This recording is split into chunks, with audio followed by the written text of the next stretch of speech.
भजन जब करने बैठे तो कोई कार्य और नहीं। 30 मिनट, 1 घंटा, 2 घंटा जो समय भजन के लिए दिए, उसमें फिर अन्य कार्य का चिंतन नहीं होना चाहिए। अभी ये कार्य करना है, अभी यहां जाना है, अभी वहां जाना है।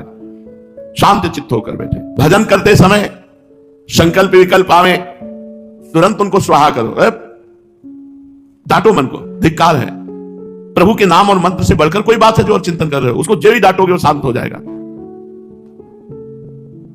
एक बिंदु बनाओ मन को एकाग्र करने के लिए। कोई बिंदु, सामने कुछ हो, ज्यादा गर्दन घुमानी न पड़े, सामने ऐसा हो और उसमें आंख खोलकर बस एकाग्रता पूर्वक देखना शुरू कर दो और उसी में नाम लिखो बार बार। और जब आंखें थक जाएं, कड़वाहट लगने लगे, मूंद लो, बंदर लिखो। आंसू निकल सकते हैं, आंखों में जलन हो सकती है, मस्तक में थोड़ा दर्द सा लग सकता है, फिर खोलो और एकदम जैसे गुस्सा होकर देखते हैं ऐसे एकदम आंखों के पलक ना झपकने पावे।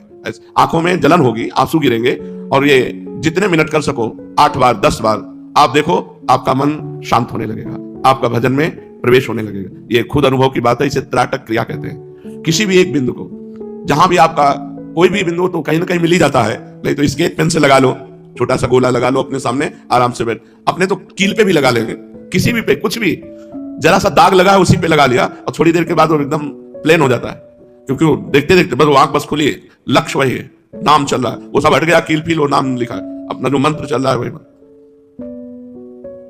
एक दृष्टि, श्वास भी धीरे धीरे आ रही, धीरे धीरे जा रही। ये करके देखिएगा, सीधे बैठो ऐसे सीधे।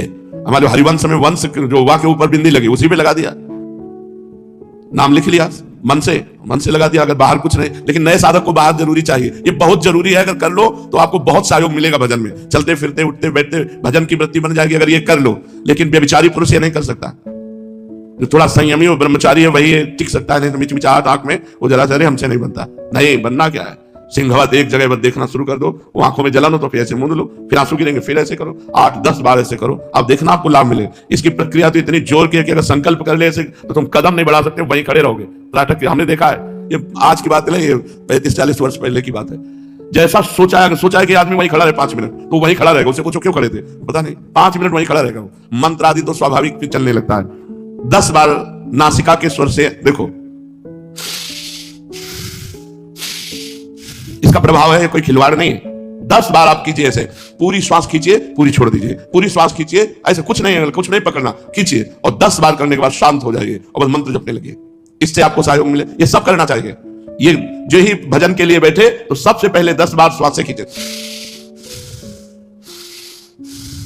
ये खींचो और निकालो और फिर कोई त्राटक क्रिया करो, किसी बिंदु पर त्राटक करो और फिर जब थक जाओ तो आंख मूंद कर, और ये सब मंत्र जपते हुए होना चाहिए, नाम जपते होना चाहिए। ये मन को यतो यतो निश्चरति मनस चंचलम अस्थिरम, अस्थिर मन चंचल मन को स्थिर करने के ये 8 उपाय बताए गए।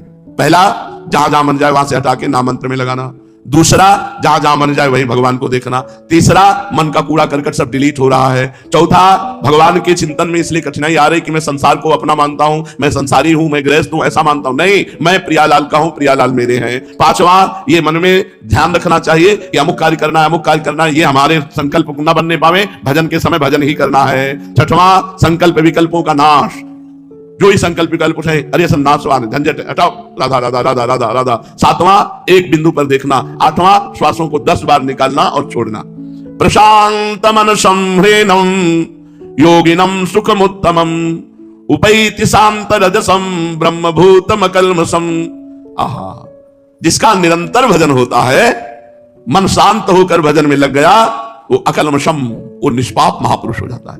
वो गंगा जी को भी स्पर्श करे तो गंगा जी पाप रहित हो जाए, ऐसा भजन का फल है। तीर्थी कुर्वन्ति तीर्थानि, वो जहां चरण रख दे तो तीर्थ बन जाए। ये कोई छोटी मोटी बात नहीं, जो सत्संग में सुनो उसे आचरण में उतारो, देखो तुम्हें आनंद की अनुभूति होगी। हम कहते हैं कि ज्यादा नहीं तो 10 मिनट पद्मासन में बैठना शुरू करो। 10 मिनट कितना होता है, चल बीत जाते हैं 10 मिनट। गृहस्थी में हो या विरक्ति में हो, अगर आपको बैठने का अभ्यास नहीं तो 10 मिनट बैठना शुरू करो, 10 मिनट नाटक करो, 10 मिनट श्वासोप्रश्वास को दो, तो आपका स्वास्थ्य भी ठीक रहेगा और भजन भी ठीक। अगर निरंतर भजन होने लगा तो भगवान कहते हैं, प्रशांत मन संह्रेनम योगिनम सुखमुत्तमम उपैति शांत रजसम ब्रह्मभूतम अकल्मषम। अकल्मषम, निष्पाप महापुरुष हो गया वो, ना कोई संचित पाप रह गए, ना कोई वर्तमान का पाप रह गया, भविष्य में तो होने की संभावना ही नहीं है, क्योंकि वो निष्पाप महापुरुष हो गया। जिसका रजोगुण नष्ट हो गया, जिसके सारे पाप नष्ट हो गए, जिसका मन शांत हो गया, वो क्या हो गया, बोले वो ब्रह्म रूप हो गया। ब्रह्मभूत, ब्रह्म स्वरूप हो गया। आहा, यह है भजन का फल। जिसका मन शांत हो गया, जिसके सारे पाप नष्ट हो गए, जिसकी कोई कामना नहीं रही, वो ब्रह्मभूत हो गया, अकल्मषम, निष्पाप हो गया। अब उस योगी को निश्चित उत्तम गति प्राप्त होती है। यह है मनुष्य जीवन का परम लाभ। अब वो परम गति को प्राप्त होता है। प्रशांतम अनुसंधेनम ब्रह्मभूतम अकल्मषम। जब निरंतर भजन करने का अभ्यास कैसे करो, पीछे चर्चा हुई। जब निरंतर भजन होने लगा तब उसके संपूर्ण पाप नष्ट हो गए। हृदय अद्भुत आनंद में। पाप के कारण हृदय जलता है, पाप के कारण दुख आता है, पाप के कारण विपत्ति आती है, पाप के कारण ही नाना प्रकार की चिंताएं, शोक, डिप्रेशन, ये सब। भजन के बिना आप सुखी नहीं हो सकते। भजन करने में मन चंचल होता है, उसको रोकने का भगवान ने उपाय बताया। अब निरंतर भजन होने लगा, उसका परिणाम बता रहे हैं कि संपूर्ण पाप नष्ट हो गए।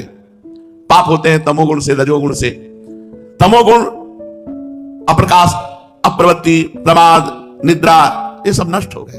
अरे देव हो गया, भगवत स्वरूप, तभी तो कहा ब्रह्मभूत, साक्षात ब्रह्म स्वरूप हो गया वो।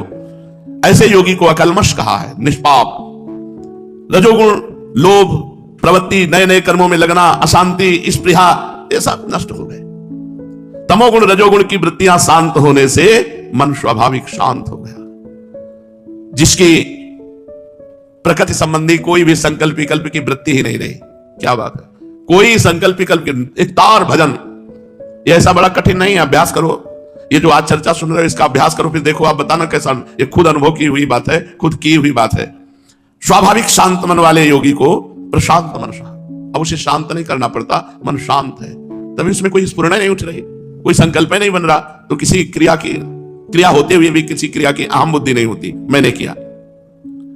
जब तक मन को अपना मान करके, अपना मान, आपने मन को अपना माना, इसकी पहचान, मन कह रहा है ज्ञानेंद्रिय के साथ, नेत्रेंद्रिय के साथ ये देखना है। आपने कहा कि मुझे देखना है, तो आपने मन में तदात्म कर लिया है। आपने अभी मन को अपना माना हुआ है, मैं अभी बिल्कुल कूड़ा करकट है, अभी कोई साधना नहीं। उसी समय निर्णय करना है कि मन ज्ञानेंद्रिय के साथ ये दृश्य प्रकृति का देखना चाहता है, मैं इसका दृष्टा हूं, साक्षी हूं, ना कि मैं देखना चाहता हूं। ये तो मन देखना चाहता है, मन भोगना चाहता है, मन सूंघना चाहता है, मन श्रवणेंद्रिय से सुनना चाहता है। ये मन का खेल है, मेरा खेल नहीं है। तो मुझे इस मन को संयम में लाना है। अब वो मन से अपने को हटाए हुए हैं, लाखों में सब मन में ही गिरे हुए हैं, मन में ही अपने को अपना माने हुए हैं। जो मन कहे वही मेरी चाह, जो मन खाना चाहता हूं मैं खाना चाहता हूं, जो मन देखना चाहता हूं मैं देखना चाहता हूं, जो मन सुनना चाहता हूं मैं सुनना चाहता हूं, जो मन भोगना चाहता हूं मैं भोगना चाहता हूं। यह है मन में तदात्म, यही है बंधन, यही है जन्म मरण का हेतु। तब तक मन को अभ्यास से शांत करना होगा, और जहां मन अभ्यास से शांत हुआ, बात बदल गई। उसी समय आनंद की अनुभूति होने लगेगी। जब उपासक मन की बातें अनुसुनी करने लगता है, तब भजन बनता है। उल्टा सीधा सब फेंकता रहता है, नहीं देखना, नहीं सुनना, नहीं बोलना, नहीं जाना, नहीं भोगना। अब वो जला रहा है, अब वो शांत सह रहा है। यम ही न व्यथ्यन्ते ते पुरुषम पुरुषर्षभ सम दुःख सुखाधीरम स्वमृतत्वाय कल्पते। जो इस तरह की मन की फेंकी हुई बातों को जब नहीं मानता, तो मन जलन पैदा करता है। जो उस जलन को सह जाता है, वो परम पद का अधिकारी होता है।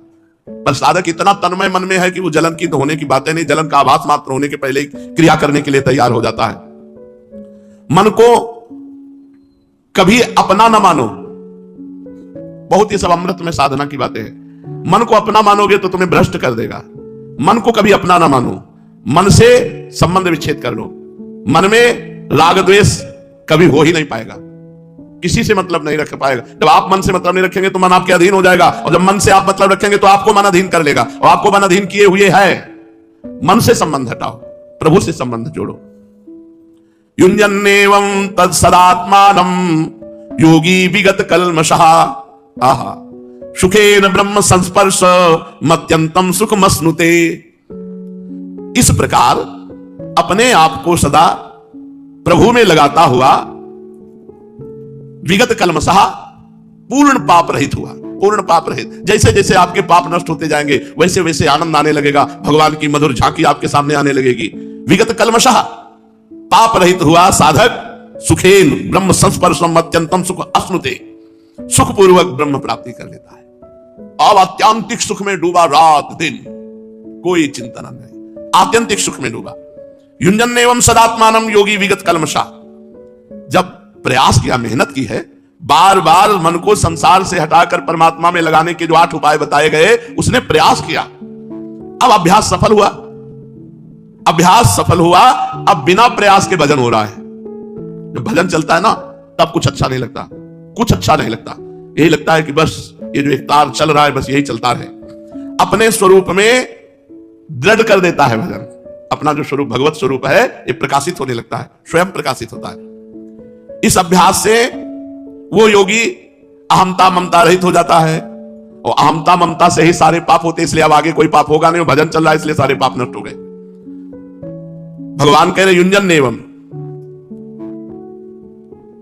युंजन एवं अर्थात परमात्मा के ध्यान में लगा हुआ, भगवान के ध्यान में लगा हुआ, प्रभु के ध्यान में लगा हुआ, वो निष्पाप सुख पूर्वक ब्रह्म प्राप्त हो गया, भगवत प्राप्त हो गया। उसे कुछ करना नहीं पड़ा, निरंतर भजन के प्रभाव से वो भगवत प्राप्त हो गया। ब्रह्म से अभिन्नता ज्ञान मार्ग, और भक्ति में दासत्व से तन्मयता। तन्मयता ब्रह्म नहीं, माया नहीं, नहीं जीव नहीं काल, अपनी स्तुति ना रही, एक रहे नंदलाल। उसमें एक हम ब्रह्म, इसमें एक नंदलाल, मैं की विस्मृति, उसमें तू की विस्मृति। वो मैं में स्थित, ये तू में, परमात्मा में स्थित। सुख पूर्वक भगवत प्राप्ति हो गई। जिस सुख के अनुभव करने वाला फिर बचता है नहीं। मैं सुख भोग रहा हूं नहीं, केवल सुख ही सुख, आनंद ही आनंद, अत्यंतिक सुख, एकांतिक सुख, ये भगवत मार्ग में प्राप्त होता है, अत्यंत अक्षय सुख। इसलिए बार बार अपने मन को संसार से हटाकर प्रभु में लगाओ, खूब भजन करो, इधर उधर की गलतियों का पोषण मत करो, समय बर्बाद मत करो। बहुत सूक्ष्म मार्ग है, बड़े दुर्लभ हमारे भाग्य हो गए जो हमको वृंदावन मिला, हमको सत्संग मिला, हमको भजन करने का समय भगवान ने दिया। इसलिए दांती पीस करके नियम लो, भजन के सिवा हम और कुछ नहीं करेंगे, कभी कोई गलती नहीं करेंगे, कभी कोई पाप नहीं करेंगे। और जहां मन पाप, उस समय मन से अलग हट जाओ, मन से अलग हट करके निरंतर भजन करो। इसी जन्म में सुखपूर्वक भगवत प्राप्ति करो।